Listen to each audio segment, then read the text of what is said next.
Hello everyone and welcome back to another video from Crazy Gamer. In this video, I'm going to show you how to change your email address on your Xbox account. So let's get started right away.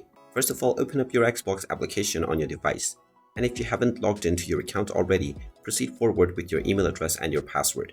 Once you are logged in and taken into the store page, if you click on the account icon at the top left corner and then click on Settings, you will find various different options, including the Change My Microsoft Store account. You can click on this button and now you can sign out from this account by clicking on the Sign Out button. After signing out, click on the account icon at the top right corner and then click on Sign In.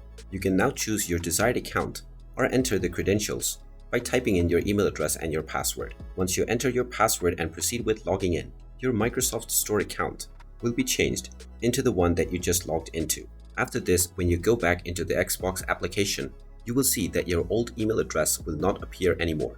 And this means that your current Xbox account has been linked to the new email address that you just used to log into your Microsoft Store account. And there you have it. That is how you can change your email address on your Xbox account. If you find this video helpful, make sure you hit that like button and subscribe to our channel if you haven't done so already. Also ring that notification bell to never miss another update from us. Thank you for watching and I will see you again in the next video.